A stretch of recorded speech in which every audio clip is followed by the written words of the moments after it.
Vous écoutez l'épisode 12 de votre évolution prodige. Apprendre à contrôler ses émotions. Bienvenue sur Évolution Prodige, le catalyseur de votre transformation. Je suis Akladé Kwasi Sosten et je suis votre guide sur ce chemin vers votre transformation personnelle et professionnelle. Dans chaque épisode de ce podcast, je vous livre chaque semaine, seul à mon micro ou accompagné d'experts, des outils précis et concrets pour atteindre de nouveaux sommets et transformer vos vies.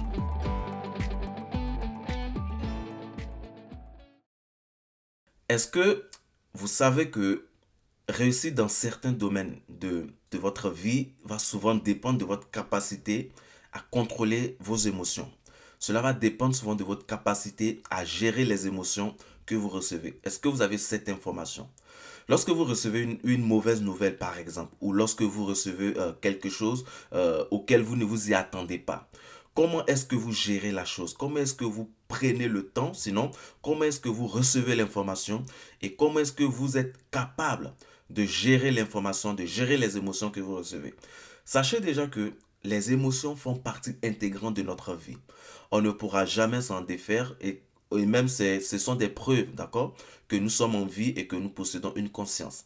Les émotions généralement influencent nos décisions, nos relations, notre productivité et même notre bien-être général. Pourtant, il arrive souvent que ces émotions nous emportent. Il arrive souvent qu'on se laisse emporter par nos émotions. Il arrive souvent qu'on laisse nos émotions prendre le dessus sur notre bien-être, sur nos décisions, sur notre capacité à prendre des décisions, à mener des actions qui pourront nous conduire vers nos objectifs.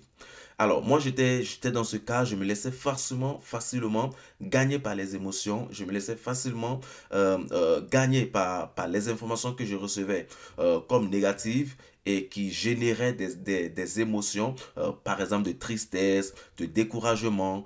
Et cela, franchement, m'éloignait de mes objectifs. Et là, aujourd'hui, j'ai trouvé des clés qui m'ont aidé. Et donc, je compte vous partager ces clés aujourd'hui qui pourront également vous aider, vous qui n'arrivez pas à contrôler vos émotions, vous qui n'arrivez pas à prendre le contrôle, à prendre le dessus sur vos émotions. Franchement, ces clés que moi j'ai eu appliquer, je vous les partagerai pour aussi arriver à ne plus voir les émotions comme vos ennemis, mais à pouvoir tisser des liens, à pouvoir utiliser vos émotions à bon escient pour atteindre vos objectifs et réaliser vos projets. Alors, au début, il faut d'abord chercher à comprendre le rôle des émotions. Moi, il m'a fallu prendre un bon moment pour essayer de comprendre le rôle vraiment des émotions dans ma vie, sinon, voilà, dans la vie d'un homme. Et j'ai compris en fait que les émotions ne sont ni bonnes ni mauvaises en soi. Ce sont simplement des indicateurs de ce que nous ressentons à un moment T, à un instant T. Les émotions sont là pour nous dire ce qui se passe, ce qu'on vient de recevoir comme information, si notre cerveau y adhère ou pas. Les émotions sont là pour jouer ce rôle d'indicateur. Mais après, cela devient en fait un piège, sinon cela devient pour nous submergent lorsqu'on n'arrive vraiment pas à prendre le contrôle, à gérer ses émotions et ce qui parfois même nous pousse à avoir des décisions qui soient irrationnelles, à prendre des décisions qui après nous amènent au regret, nous conduisent au regret. Pourquoi est-ce que vraiment on éprouve des émotions par exemple? Alors, il faut comprendre que les émotions sont le résultat de notre cerveau qui réagit aux événements pour nous alerter des dangers potentiels ou des opportunités qu'on reçoit. Donc quand on est là et qu'une situation se passe, une situation vient et nous trouve, forcément on va réagir. Et cette réaction qu'on émet, cette réaction que notre corps émet, que notre cerveau émet, déjà c'est une preuve que nous sommes en vie. Si on éprouve des émotions, c'est déjà une preuve, mais aussi c'est une preuve pour dire que ce qu'on vient de recevoir, soit ce sont des dangers qu'on reçoit ou ce sont des opportunités qu'on peut recevoir. Quand on est par exemple dans des émotions de joie, c'est que on vient de recevoir une bonne nouvelle par exemple. Et quand on est dans des émotions je dirais, de découragement, de peur, c'est que l'information qu'on reçoit, le cerveau a jugé cette information de négative. Et les émotions qui découlent généralement de l'être humain, du cerveau, en général, ce sont la joie, la tristesse, on éprouve souvent la peur, la colère, le dégoût et la surprise. Toutes ces émotions qu'on éprouve, d'accord, sont des émotions fondamentales que nous ressentons tous et qui font de nous vraiment des êtres humains. Donc, ce n'est pas en soi quelque chose de mauvais, ce n'est pas aussi en soi quelque chose de bien, mais c'est d'abord une preuve que nous vivons, que nous sommes en vie et que nous éprouvons des sentiments. Cela deviendra maintenant un danger quand on n'arrive pas à les gérer, quand on n'arrive pas à prendre des décisions adéquates face aux émotions qu'on reçoit. Et donc, ce que je vous conseille pour arriver à prendre le dessus sur les émotions et ce que je fais toujours, d'ailleurs, j'applique ces méthodes chaque fois que je suis face à des émotions. La première des choses que je vous conseille de faire, c'est de pouvoir identifier vos déclencheurs. Il est important d'abord, avant toute chose, de se connaître soi-même. D'accord? Il est important de savoir pour vous, pour toi, qu'est-ce qui vraiment déclenche tes émotions. Quelles sont les situations qui sont susceptibles, par exemple, de te mettre en colère? Quelles sont les situations qui sont susceptibles de te mettre dans la joie? Ou quelles sont les situations qui sont susceptibles de te faire ressentir une émotion? Et généralement, les déclencheurs on a par exemple des déclencheurs, des situations, des pensées ou des actions qu'on peut recevoir qui génèrent en nous une émotion intense. On a par exemple une remarque désagréable de notre supérieur, d'accord, peut quand même déclencher par exemple une colère, de colère ou une colère, je dirais une émotion de colère ou une émotion de découragement par exemple, ou bien le souvenir d'un échec passé peut engendrer de l'anxiété ou de la tristesse par exemple, ou même une situation stressante qu'on est en train de vivre peut nous amener à ressentir de la peur ou de la frustration. Donc, vous remarquez que en général, c'est forcément des actions, des situations qui déclenchent nos émotions. Peu importe comment est-ce que tu es ou comment est-ce que tu pourrais te définir, c'est forcément des émotions, des situations qui déclenchent tes émotions, qui déclenchent vraiment tes émotions ou qui te rendent plus émotionnel. Donc, il est important de se connaître. Si tu remarques que lorsque tu reçois une mauvaise nouvelle, tu n'arrives pas à te contrôler, tu n'arrives pas à gérer ces émotions et que tu te laisses facilement emporter par la colère ou le découragement, il faut tenir ensuite un journal, hein, tiens un journal des émotions et tu essaies de noter dans ce journal tout ce qui déclenche tes émotions. Si ce sont des situations de peur, si ce sont des actions de joie, toute situation auxquelles tu pourrais faire face ou toute situation qui t'arrive et qui génère en toi une émotion, il faudrait que tu notes tout cela dans un journal ou voilà quelque chose que tu pourrais retrouver après parce que ce serait important pour la suite pour arriver à gérer tes émotions. Ensuite, la chose que je vous conseille de faire, c'est prendre du recul avant d'agir lorsque vous êtes face à une émotion.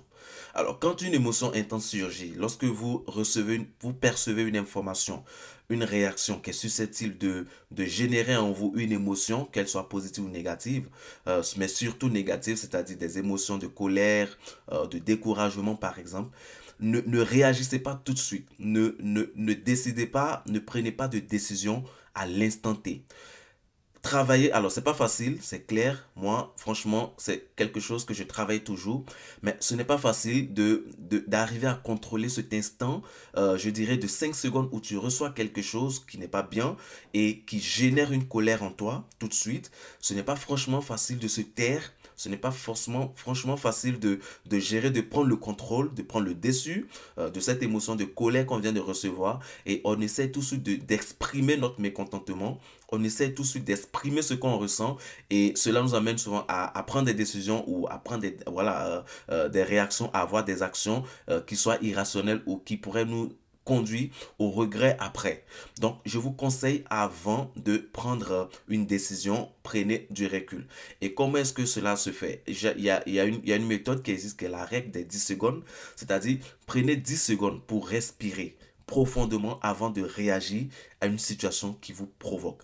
Donc, si vous recevez une information qui vous provoque, ayez à l'esprit, recevez tout de suite, rappelez-vous que vous devez prendre 10 secondes avant de réagir. Et lorsque vous allez prendre ces 10 secondes pour réagir, avant de réagir, vous allez voir que au bout de ces 10 secondes, vous n'allez plus avoir le même degré, par exemple, de colère que vous aviez lorsque vous aviez reçu l'information à l'instant T. Lorsque vous aviez reçu l'information et que cela a généré en vous de la colère, lorsque vous allez prendre 10 secondes ou 20 secondes, 15 ou 10 secondes pour réfléchir, cela va apaiser votre esprit, cela apaisera votre mécontentement et vous verrez que à partir de ce moment, votre cerveau va se calmer et cela va vous amener à réfléchir de manière rationnelle et à vous conduire à prendre une décision qui soit rationnelle, je dirais. Et également, pratiquer la pleine conscience. C'est-à-dire, la pleine conscience, par exemple, consiste à être présent dans l'instant. Donc, si vous ressentez des émotions, n'essayez pas d'échapper. N'essayez pas de faire quelque chose d'autre, d'accord? C'est normal que vous exprimez, en fait, que vous soyez, que vous viviez l'émotion. C'est carrément normal. Cela vous aidera à mieux la contrôler, à mieux la gérer. Mais si vous recevez une information qui génère en vous une émotion de colère surtout ou de peur, et que vous essayez d'outrepasser cette émotion, franchement, cela ne vous aidera en rien.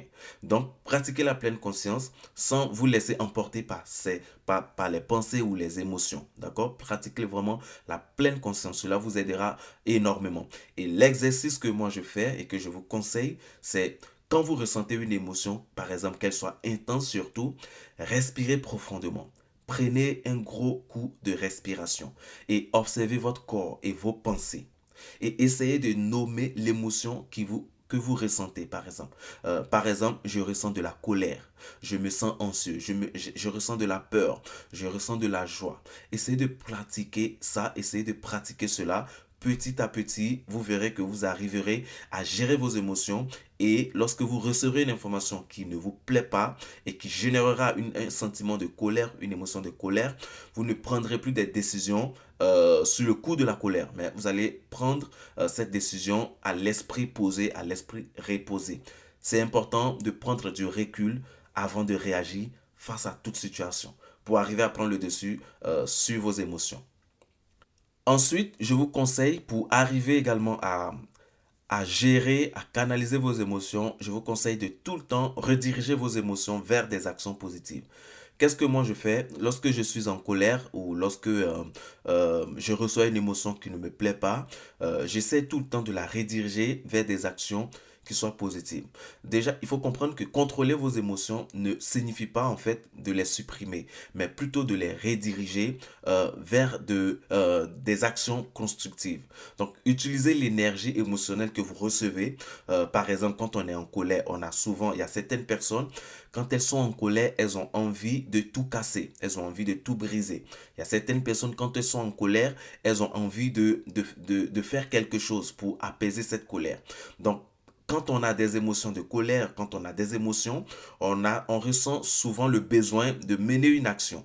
Et souvent, cette action n'est pas positive. Cette action est souvent, pour la plupart des cas, négative. Donc, apprenez là maintenant à changer la donne. Donc, apprenez plutôt à rediriger vos émotions vers des actions positives. Je prends un exemple. Lorsque vous êtes en colère, si vous êtes en colère, utilisez l'énergie que vous recevez pour, par exemple, vouloir casser quelque chose. Si vous avez l'habitude de casser des trucs lorsque vous êtes en colère, au lieu, cette fois, de passer le temps à casser des choses, utilisez par exemple cette énergie pour accomplir une tâche que vous avez repoussée, par exemple. La colère peut être un excellent, d'accord? La colère peut être un excellent moteur de productivité quand elle est bien dirigée, donc quand elle est bien canalisée. Donc, attelez-vous, sinon, travaillez cette capacité à rediriger, à canaliser votre colère. Lorsque vous êtes en colère, à la canaliser, à la rediriger vers de bonnes actions. Donc, au lieu de casser des trucs, essayez de vous apaiser et utiliser l'énergie que vous recevez pour mener une action positive. L'autre chose également que je vous conseille de faire, c'est de prendre soin de votre santé mentale et physique pour arriver également à mieux contrôler, gérer vos émotions. Sachez que nos émotions sont étroitement liées à notre bien-être mental et physique. Donc, quand on est quand on est beaucoup fatigué ou quand le corps est fatigué ou stressé, nos émotions sont plus difficiles à contrôler. Cela devient plus difficile à contrôler. Donc, dormez suffisamment, prenez le temps qu'il faut, connaissez-vous, connaissez votre corps et dormez le temps qu'il faut. Faites de l'exercice régulièrement, que ce soit l'exercice physique. Cela libère, par exemple, des endorphines, les hormones du bonheur et cela aide également à réduire le stress. Pratiquez la méditation. Si cela vous fait du bien, essayez de méditer, essayez de respirer profondément. Cela également pourrait vous aider à calmer votre esprit et à réduire les réactions émotionnelles impulsives. Tout ça dans le but d'arriver à mieux gérer en fait vos émotions. Donc, lorsque vous serez fatigué ou beaucoup stressé, ce sera encore plus difficile pour votre cerveau, pour votre corps, hein, de vous donner la clé, sinon la possibilité, l'opportunité de pouvoir contrôler vos émotions. L'autre astuce que je vous conseille, c'est d'apprendre souvent à communiquer vos émotions. C'est d'apprendre souvent à exprimer ce que vous ressentez. Il est important, hein, de savoir exprimer ce qu'on ressent, surtout dans nos relations personnelles et professionnelles. La communication honnête et respectueuse de nos émotions peut renforcer nos relations et nous aider à éviter les malentendus qu'on a tout le temps. Donc, souvent, lorsque vous êtes en colère ou lorsque une émotion vous met dans une situation inconfortable, exprimez-vous clairement. Exprimez-vous clairement. Dites clairement ce que vous ressentez. Donc, utilisez des phrases comme par exemple, je me sens tel, je me sens ainsi, plutôt que par exemple d'accuser les autres. Donc, au lieu de, par exemple, dire que tu ne m'écoutes jamais, vous pouvez dire, par exemple, que je me sens frustré quand tu interromps, en fait, quand tu interromps mes idées ou quand tu m'interromps lorsque je parle. Là, vous exprimez ce que vous ressentez lorsque telle attitude, lorsque telle action est posée. Cela va aider également l'autre à ne plus, en fait, poser ce genre d'action. Donc, parce que lorsque vous dites, par exemple, tout court, tu ne m'écoutes jamais, vous n'exprimez vraiment pas ce que vous ressentez. Et donc, la personne ne va pas recevoir tout de suite vos sentiments, en fait, les frustrations que vous recevez. Et la personne est susceptible de continuer, hein, dans l'avenir. Mais lorsqu'elle sait concrètement et clairement ce que vous ressentez, lorsqu'elle pose cette action, cela aidera également vous deux à améliorer vos communications. Également, essayez d'écouter activement, d'accord? Pratiquez l'écoute active, c'est-à-dire parfois les émotions sont amplifiées parce que nous ne nous sentons pas compris. Donc, écoutez attentivement ce que l'autre personne exprime, même si cela diffère de vos sentiments.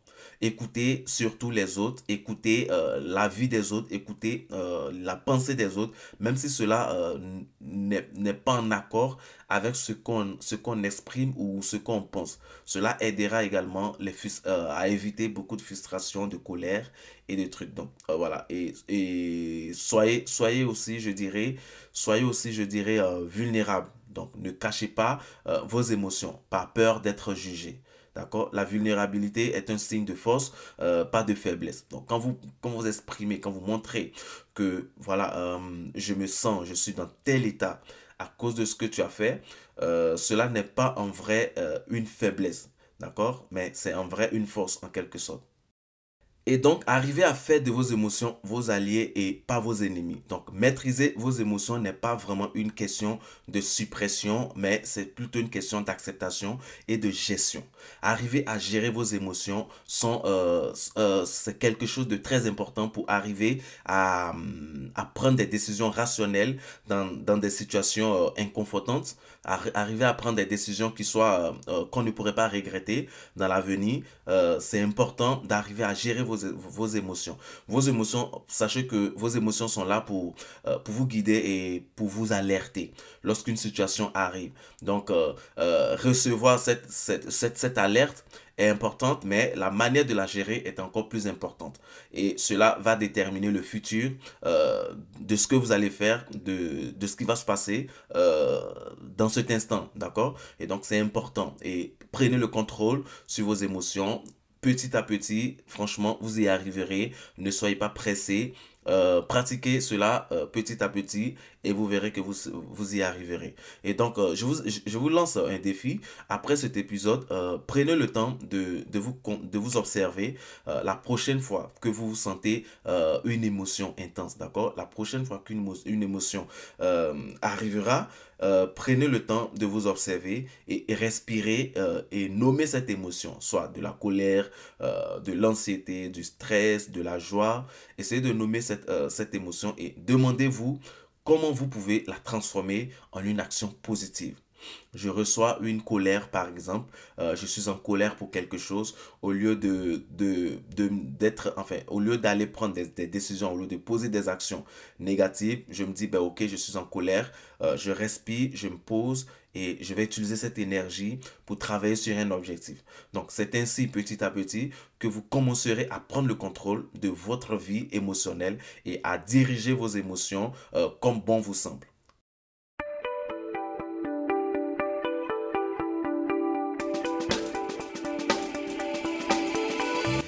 Et voilà, c'est la fin de cet épisode d'Évolution Prodige. J'espère que vous repartez avec des idées nouvelles et des outils pratiques pour avancer sur votre chemin de transformation. N'oubliez pas que chaque petit pas que vous faites compte et vous rapproche de vos objectifs. Si cet épisode vous a parlé, pensez à vous abonner et à partager le podcast avec vos amis ou collègues qui pourront en bénéficier. Vous pouvez également laisser un avis et une note. Cela nous aide à toucher encore plus de personnes et à continuer à vous offrir du contenu de qualité. Rejoignez-nous sur les réseaux sociaux Évolution Prodige pour ne rien manquer et participer aux discussions autour de votre transformation. Vous y trouverez également des conseils supplémentaires et des inspirations quotidiennes pour rester motivé. En attendant le prochain épisode, souvenez-vous que la clé du succès réside dans l'action. Chaque jour est une opportunité de progresser et de devenir la meilleure version de vous-même. Merci encore de faire partie de cette communauté de concurrents. Restez connectés et à très bientôt pour un nouvel épisode d'Évolution Prodige.